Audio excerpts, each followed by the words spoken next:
میں ہوں جبار چودھری اور آپ دیکھ رہے ہیں آزاد ڈیجیٹل۔ دوستو، پاکستان کا جو آئین ہے اس کو ایک لیونگ ڈاکومنٹ بنانے کے لیے اس میں جو ہے وہ وقت کے تقاضوں کے مطابق جو ہے وہ ترمیم، اضافہ، ڈیلیٹ، ٹھیک ہے، یہ سب کچھ کرنے کا جو آپشن جو ہے اس آئین کے اندر پرووائڈ کیا گیا تاکہ یہ ایک لیونگ ڈاکومنٹ ہو، ضرورت کے مطابق جو ہے اس کے اندر ترمیم کی جا سکے، اس میں اضافہ کیا جا سکے، اس میں چیزیں بدلی جا سکے۔ اب جو ہے ظاہر ہے پاکستان کو بھی مختلف مواقعوں کے اوپر ضرورت پڑتی رہی ہے اور اب تک اس آئین میں 26 ترامیم ہو چکی۔ اب جو ہے 27ویں ترمیم کی بات جو ہے وہ شروع ہوئی ہے۔ اچھا، ترمیم جب بھی آتی ہے اس میں کوئی ایک پیکج ہوتا ہے، مختلف قسم کی چیزیں جو سمجھتی ہے گورنمنٹ آف دا ڈے کہ یہ چیزیں اپنا گورننس میں پرابلم ہے، فیصلوں میں، پالیسی سازی میں یہ ایشوز آ رہے ہیں تو ہم اس کو مل کے یہ ٹھیک کرتے ہیں۔ یہ جو ترمیم ہے یہ جو منتخب حکومت ہے اس کا اختیار ہے اور اسی لیے اس کو مشکل بنایا گیا۔ 2/3 اکثریت، سادہ قانون سازی جو ہے وہ سادہ اکثریت سے رکھی گئی اور ترمیم جو ہے آئین میں وہ 2/3 اکثریت جو ہے اس کے لیے درکار رکھی گئی۔ یہ اس لیے مشکل بنائے گی تاکہ کلیکٹیو وزڈم، زیادہ سے زیادہ لوگوں کا وزڈم جو ہے اس میں شامل ہو۔ اچھا، اب ہمارے ہاں آپ کو پتا ہے کہ جب یہ ترمیم شروع ہوئی ہے تو وہ اپنا کچھ عناصر، وہ کچھ جو جن کے ایجنڈے جو ہے وہ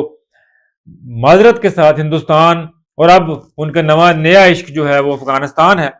تو وہاں سے جو ملنے والے چلنے والے جو ہے جو تال میل رکھنے والے کچھ اکاؤنٹس ہیں اس میں جو ہے نا وہ ایک خاص چیز کو لے کر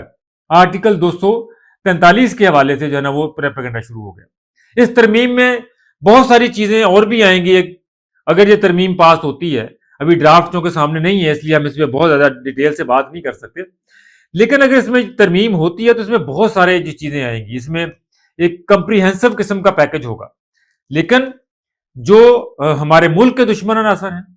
جو ریاست پاکستان کے دشمن عناصر ہیں، جو پاک فوج مسلح افواج کے خاص طور کے اوپر جو ہے وہ دشمن عناصر ہیں، انہوں نے صرف اس میں سے ایک جو ہے وہ کہتے ہیں کہ وہ دم جو ہے اس کو پکڑ لیا اور اس کے مطابق جو ہے مسلسل پروپیگنڈا کیے جا رہے ہیں کہ جناب یہ شاید کوئی پتہ نہیں آرمی چیف کو ایکسٹینشن دینے کے لیے کی جا رہی۔ بھائی پہلی بات تو یہ ہے کہ اتنی جہالت پر مبنی گفتگو جو ہے وہ کوئی بالکل جو ہے نا کوئی اندھا ہی کر سکتا ہے کہ 26ویں آئینی ترمیم جب ہوئی تو اس کے اندر جو ہے یہ اپنا آرمی چیف کی مدت ملازمت جو ہے اس کو 5 سال کر دیا گیا اور یہ امیجیٹ افیکٹ کے طور پہ۔ اب ابھی تک 26ویں ترمیم جو ہے وہ فیلڈ میں ہے، کوئی اس کو کہہ لیں کہ کوئی رپیل نہیں ہوئی، کوئی اس میں ترمیم نہیں ہوئی، اضافہ نہیں ہوا، وہ والا معاملہ جو ہے وہ بالکل سیٹل ہو چکا ہے۔ اس میں تو پاسٹ اینڈ کلوز جو ہے نا وہ کہہ لیں کہ وہ ٹرانزیکشن ہے، آرمی چیف کی مدت ملازمت والی باقی معاملہ۔ جی اب جو 243 میں ترمیم اگر ہو رہی ہے تو ہوتی ہے تو اس کا مطلب یہ ہے کہ ہم نے اپنے مسلح افواج کو اس کی جو پالیسی فریم ورک ہے، اس کی تینوں جو افواج ہیں ان کو یکسوئی فراہم کرنے کے لیے جو نئے ہمیں جو چیلنجز درپیش ہیں، جو پاکستان کو چیلنجز درپیش ہیں اس وقت، ان سے مقابلہ کرنے کے لیے جو ہے اس کے اندر پالیسی فریم ورک میں تبدیلی کی ضرورت ہے اور یہ ہر چیز کو سمجھنے کی ضرورت ہے۔ دیکھیں، جب آپ کے ملک میں کے پڑوس میں جو ہے وہ ایک طرف ہندوستان ہو مشرقی سرحد کے اوپر اور اس نے اپنا ہم نواب بنایا ہو مغرب کے سرحد کے اوپر جو ہے وہ افغانستان کو، تو پھر مجھے بتائیں کہ تینوں مسلح افواج جو ہیں ان کو یک وقت کسی حملے کے لیے جو ہے وہ تیار نہیں رہنا چاہیے کیا؟ اگر اس میں جو ہے نا کوئی پالیسی فریم ورک میں اگر کسی چیز کی کوئی چیز لکھنے پڑھنے کی یا آئین میں ڈالنے کی ضرورت ہے تو کیا وہ نہیں ہونی چاہیے؟ کیا یہ لوگ یہ چاہتے ہیں کہ جناب دشمن ہمارے اوپر دونوں طرف سے حملہ کرے اور ہم جو ہے نا اس میں الجھے رہیں جی جناب جی کے آئینی قانونی معاملات کیا ہیں؟ نہیں، اس کے اندر فوری طور پر جو ریکٹیفیکیشن ہے وہ ہونی چاہیے۔ اب یہ دیکھیں کہ ہندوستان نے آپریشن سندور کے بعد وہ اپنے طور پہ حالانکہ کہتا ہے کہ ہم جیتے ہیں، لیکن ان کو ناکامی ہوئی، اس کے بعد انہوں نے پچھلے 6 مہینے سے سٹاک ٹیکنگ شروع کر رکھی ہے۔ آپ ان کی سٹڈی کریں، یہ جو لوگ بات کرتے ہیں جاہل ہے، پڑھتے نہیں ہیں۔ آپ ہندوستان کی پچھلے صرف 5 مہینے کی جو ان کی جنگی سٹریٹجی نہیں، ان کے فوج میں جو سٹرکچرل چینجز انہوں نے کی ہیں، جو نئے بریگیڈ بنائے ہیں، جو نئے اپنا جو ہے نا وہ کہہ لیں کہ کمانڈ سیکٹر بنائے ہیں، جو نئے انہوں نے جو ہے نا وہ یہ ڈرون کی بٹالینز نئی ایڈ کی ہیں، پوری سے اوپر سے نیچے تک انہوں نے اوور ہال کیا اپنی فوج کو۔ تینوں مسلح افواج کو. اس وجہ سے ابھی وہ پکڑ کے وہ تقریب میں بیٹھ کے جو ہے وہ وہاں پہ جو ہے نا وہ مشقیں کر کے ہمیں کہتا ہے کہ ہم اس محاذ کو اب گرم کریں گے. تو چین میں بھی یہی ہے, ہندوستان میں بھی یہی ہے, یکسوئی ہے نظام میں. تو اس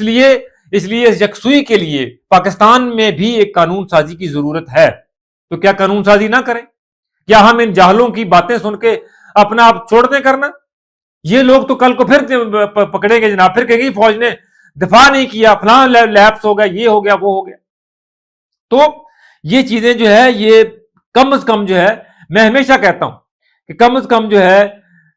دفاع, فوج اور اکانومی اس کو معاف کر دینا چاہیے, اور ریاست کو کسی بھی طرح سے ان 2 3 4 ڈومینز میں بالکل جو ہے نا وہ کسی کے اوپر رحم نہیں کرنا چاہیے,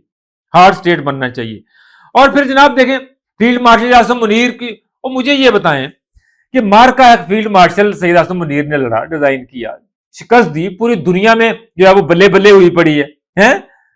اور مجھے بتائیں جس شخصیت نے اپنے سے 7-8 گنا بڑے یعنی دشمن کو شکست دے دی, تو وہ اگر فوج کی قیادت کر رہا ہے, وہ اگر فوج کی قیادت کر رہے ہیں, اور ان کی یعنی کہ یہ ہے کہ پاکستانی فوج کو کس طرح بہتر نظام دیا جا سکتا ہے,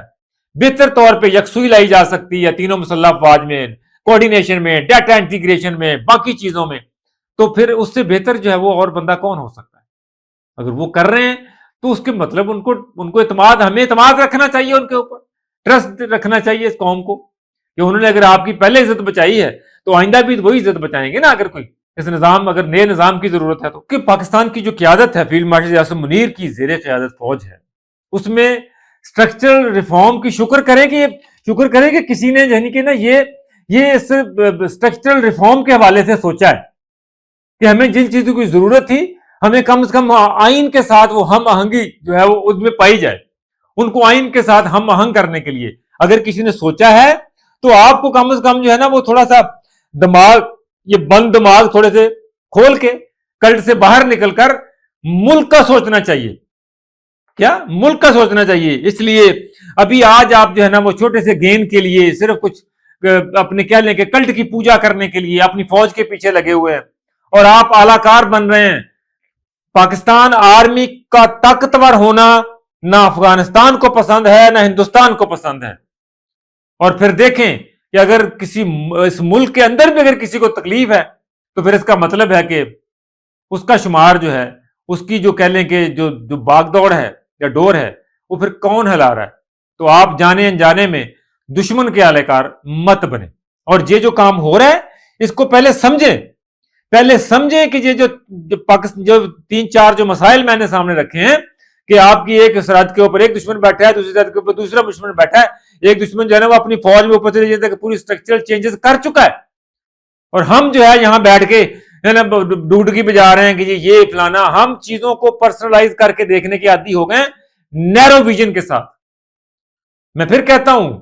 کسی شخصیت کی نوکری کا, کسی شخصیت کی ایکسٹینشن کا ایشو ہے ہی نہیں, وہ 26ویں ترمیم میں سیٹل ہو چکی ہے. اب جو 243 میں جو چینجز ہے, پہلے سب سے پہلے آپ آئین کا یہ حصہ پڑھ لیں آرٹیکل کا کہ وہاں پہ لکھا کیا ہوا ہے, اس کے بعد جو ہے وہ تنقید کریں. اجازت دیجیے, اللہ نے کے بعد.